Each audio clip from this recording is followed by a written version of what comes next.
The action sequences excite me the most to shoot, but it's not an excitement of, oh, I can't wait to do that. I actually dread the action sequences because I know how much pressure I put on myself to not only done what I've done before, but to raise the bar.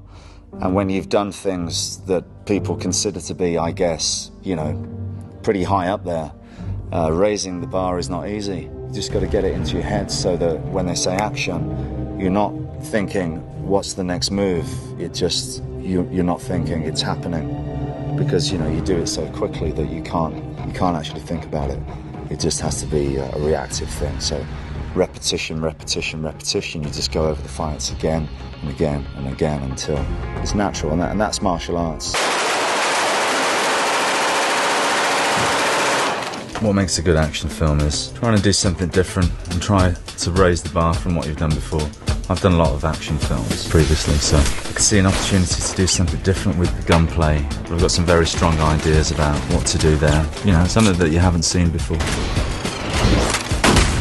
A little bit tricky doing a fight scene on a car that's attached to a cable swinging around. I mean, luckily it didn't come off the wire. But yeah, that was a little bit hair-raising. I know all the moves, and I will keep all of the moves. I invented the moves. I'm only joking.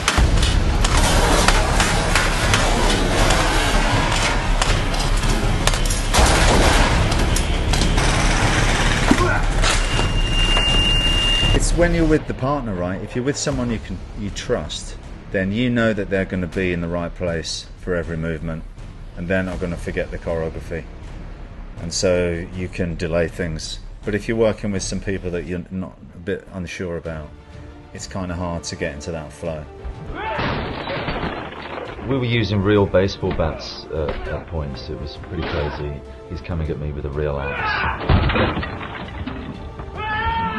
Because it looks better when real things hit objects and they smash apart.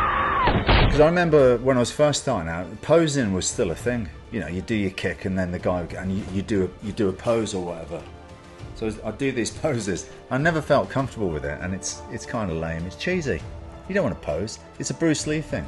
I used to teach kickboxing. I know the style. That is my style. Taekwondo and kickboxing are my main martial arts. So it was an easy fit, and obviously you just blend in the gymnastics and the tricking type of kicks. But yeah, I guess that became that is my style because those are the martial arts that I've trained in the most. Working with stunt guys, and occasionally you get one that's willing to take a full-on kick to the head, and we love guys like that because it just looks so great in slow motion. It's a very cinematic thing to kick somebody in the face full force. So there was this one particular stuntman who just said, yeah, go on, just kick me in the head. Ended up doing 3 takes of it. And the guy said, listen, let's just get this down now. So I just kicked him full force in the head. And then it looks beautiful. Ip Man was difficult because Donnie's Wing Chun style with the quick barrel punching, they wanted me to be the karate style. So you've got the big movements at one point. And so for me to catch his punches with making a big movement when he's just so fast, that was tricky.